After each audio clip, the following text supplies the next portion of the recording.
आहियूं न हबीब जा उम्मती जेको दुश्मन खे दुआ करे। आहियूं न हबीब जा उम्मती जेको दुश्मन खे दुआ करे। हर उम्मतीअ जी रखे ख़बर ऐं क़बर हशर में सफ़ा करे। आहियूं न हबीब जा उम्मती जंहिंजो ख़ुल्क़ आला अज़ीम आ जेको मोमिननि ते रहीम आ। जंहिंजो ख़ुल्क़ आला अज़ीम आ जेको मोमिन ते रहीम आ। रब साईं मुंहिंजे हुज़ूर खे रब साईं मुंहिंजे हुज़ूर खे कौसर छॾियो आता करे। आहियूं न हबीब जा उम्मती जेको दुश्मन खे दुआ करे। हर उम्मतीअ जी रखे ख़बर ओ किन तूं दुनिया जा हकीम घुम आज़ान चे रुगो नाम चुम। किन तूं दुनिया जा हकीम घुम आज़ान चे रुगो नाम चुम। छो त इस्म मुंहिंजे करीम जो छो त इस्म मुंहिंजे करीम जो हर दर्द जी थो दवा करे। आहियूं न हबीब जा उम्मती जेको दुश्मन खे दुआ करे।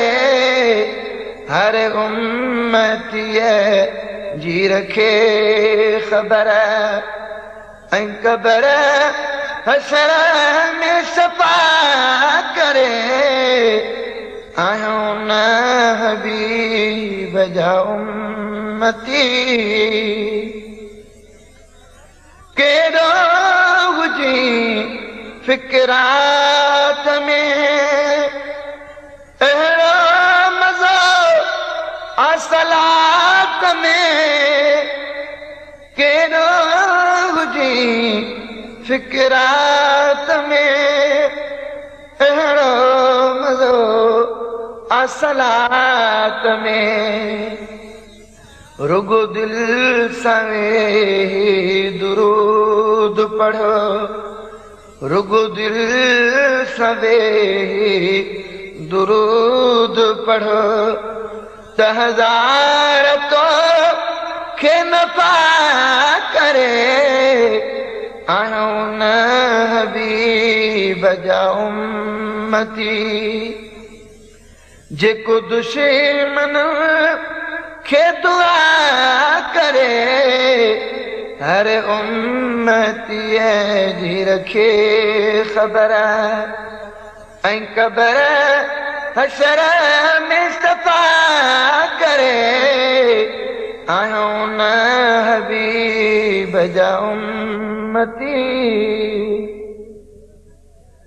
रब जे हुज़ूर वंडे पियो रुगो को हुजे जो वठे पियो। रब जे हुज़ूर वंडे पियो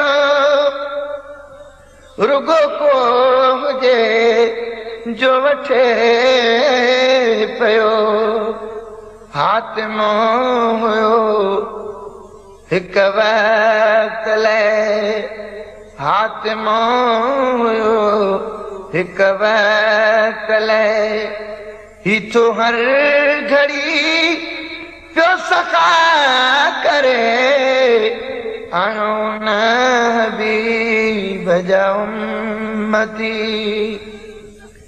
जेको दुश्मन खे दुआ करे हर उम्मतीअ जी रखे ख़बर ऐं क़बर हशर में सफ़ा करे आयो न हबीब जा उम्मती हीअ जान तान सारी दुनिया जे तिन सारो